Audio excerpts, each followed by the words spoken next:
So ayan, andito na yung head natin ng Honda Jazz. Yan, bubuhin na natin to galing machine shop. So ayan, naka-replace na siya mga boss. Tapos pinalitan natin ng bagong valve guide, valve seal. Ayan na siya. Tapos ito, nag-slip tayo ng panibago. Yun, balik na rin mga to. Yan, bago na yung sleeve nya. Ayan mga bossing, makinis na yan. Tapos nireplace din yung black. Punasan mo nga to, basahan. Tapos yung hangin, nireplace na rin yung black. So simbolin na natin ito mga boss. Titingnan na natin to para mapaandar na. Ito yung nag-stack up. Yung pinalitan lang natin dito ay piston ring, pinaisliban ng panibago, connecting rod bearing, pinaresurface natin yung black at saka cylinder head. Yan po ang ginawa natin dito sa ating Honda Jazz na nag-stack up. Tapos bagong valve guide, buti na lang na-save pa yung engine valve. Last light. Hawakan mo ngayon. Camshaft timing. Yan, may marking tayo sa chain na 3. So dito lang natin tatapat yung mga marking guys. Yan sa sprocket, sa timing chain, dito rin sa baba may pointer din yan. Sana yun, ituturo natin ito. Yan, ano ba yung panturo natin? Ito, stick yung pointer. Tapos dito lang din, ayan. Okay, tune up na lang. Pagkatapos nating ma-set up yung timing chain, siyempre tune up na ang isusunod natin. Smile mo na, Tol. Naghahanap ka.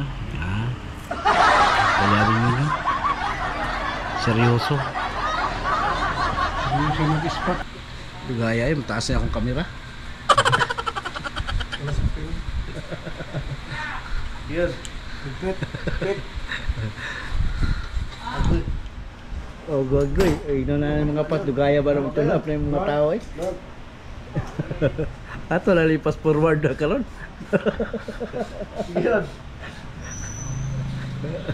Dua-dua pag yun, ay taga-higpit, ay taga-adjust. Ay, klaro. Ay, tune-up nga higpit. Ay, butang-bitaw na ako lang sa vlog ron. Yan ang tao ko, may nag-tune up, may helper pa. Yan. Yun lang eh, bagong uso yan. Yeah, boy. Yan, nakasalpak na yung ating makina. So, ito pala, may problema rin yung radiator. Tingnan nyo guys, oh. Ayan, yung saksakan ng hose.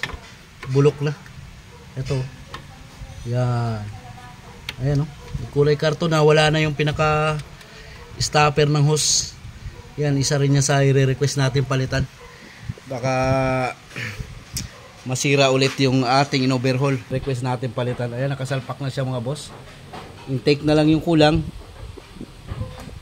Tick manifold, tapos yung mga accessories na lang dito. Ayan, mapapa-under na natin to. Pakita mo yung isasalin mo. Ayan, yung taxi. Isa, di kalitok ba? Mga kalitos.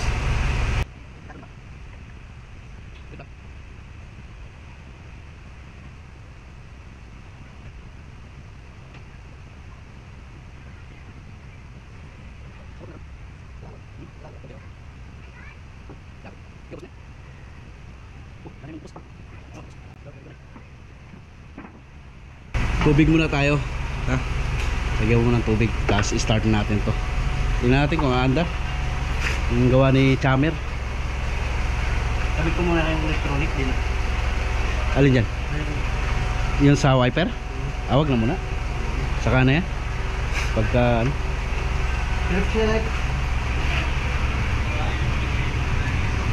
gabi na kami mga boss, in overtime namin tong Honda. Tubig muna.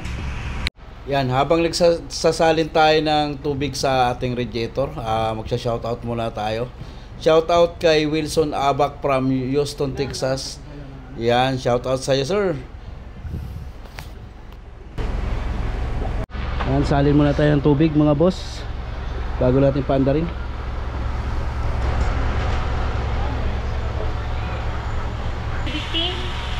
Oh. Battery na cham para magkaalaman to. Kung aandar ba tong kwarta, bulihon ta ba?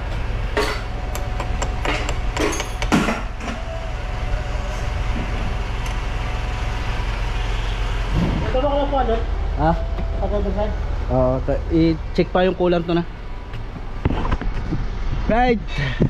Start cham, fire. Ikaw i-start tong. Ha? Ikaw mag-start.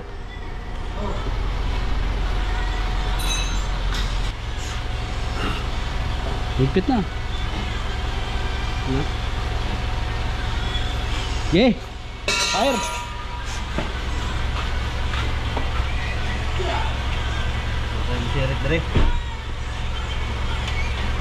Okay. Tama ko. Yun. Oh, hoy. Woo! Umikot na, cham. Tama yung timing ni Chamer.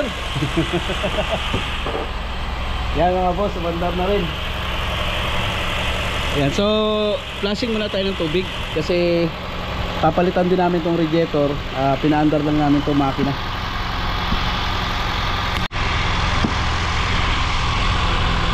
Patay daw tong. Yeah. Walang wasa, kaya akong ngayon yan. Bakit? Mano yung ano? Luluha. Yung cup. Sige, start! Yun! Woo! Umandar na talaga siya mga bossing. Yung dating stock up ang makina.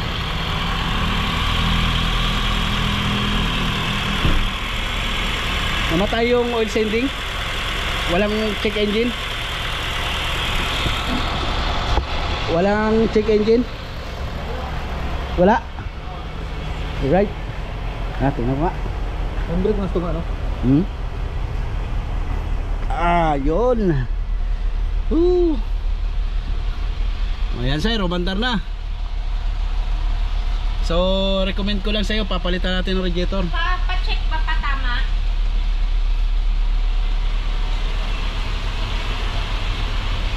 Break in na lang tayo, break in. Tapos bukas sir, papalitan natin ng radiator to. Tapos sabay coolant.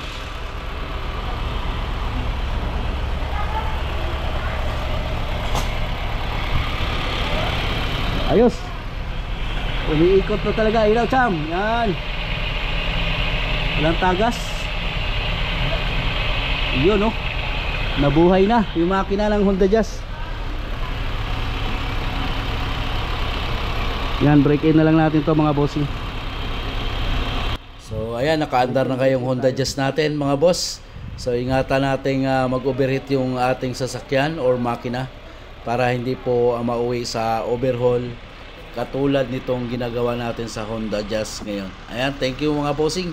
At break in na lang natin tong ating Honda Jazz. Ginabi, overtime. Ayan, walang check engine. Good job.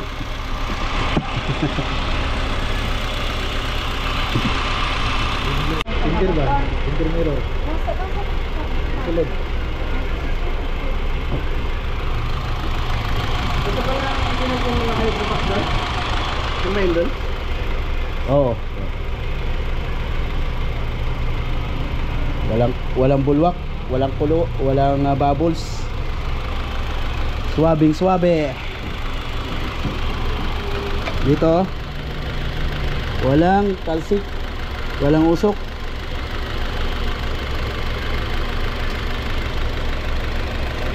Alright, break in na lang tayo, break in. Yung mga dipstick na Dari din ibutang chamo. Cham. yung mga dipstick na brake bottle ba, no? Break in na lang, break in. Yan oh, bossing oh, kalmadong kalmado yan. Tubig muna ilalagay natin kasi kung may mga leak man sa mga bypass, hindi masasayang yung coolant. So mamaya natin i-final kasi magpapalit rin naman tayo radiator, so sabay na natin coolant. Nabuhay na ang Honda Jazz. Perfect.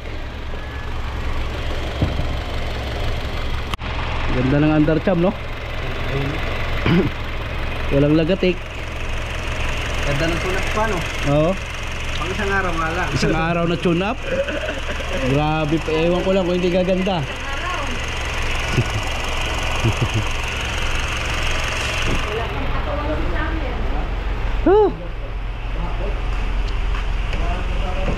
Di pa natin pwedeng i-revolution mga boss. Konti-konti lang. Yan. Konti-konti lang at bagong overhaul. Yan mga boss, tapos na yung Honda Jazz natin na stock up yung makina. Yan boss, kung mapanood mo to, tapos na yung Honda Jazz, so pahabol na lang natin yung radiator nito boss. At pag hindi natin pinalitan, baka masira ulit yung in-overhaul nating makina. Bulok na yung radiator, yung saksakan ng hose. Kaya obligado tayo magpalit para tumagal pa ang buhay ng makina ng Honda Jazz natin. Alright, hanggang 2,000 RPM muna tayo. Hindi pwedeng i-rev ng mataas. Oh, walang check engine. Ayos. Ganda ng idling. Ayan, scanning tayo sir sa Jazz mo para sigurado. Papakita ko sa iyo kung may error, no? Kung may error kayo sa makina. Makina, ayos. Okay, radiator na lang talaga.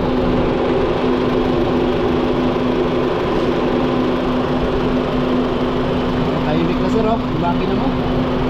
Pan na lang maingay. Hindi, okay na yung pan. Automatic siya. Yan. Goods. Tapos dito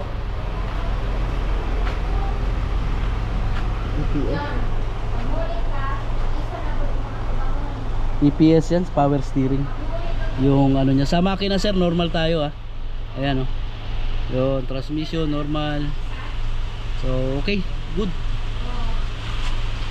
Sa scanning, so radiator na lang sir, tapos brake in natin to. Okay na tong Honda mo. Napaka tahimik na at i-live data mo sa ano. Tapos goods na rin yung automatic ng fan temperature. Okay na tayo. So ayan sir, pwede mo nang kunin sa Lunes to pag napalitan natin ng radiator. Bukas papaanda rin lang namin, papaanda rin to para sa brake in.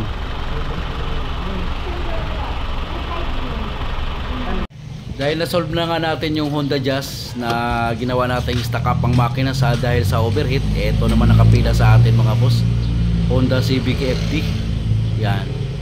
Yan tinatawag na Sharon Cuneta mga sir. At andito siya sa labas para pag natapos natin yung Honda Jazz, eto naman yung gagawin natin.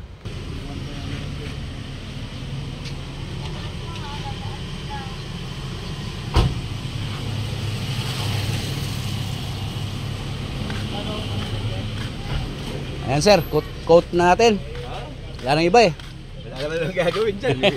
FD. Yan. Forma pa.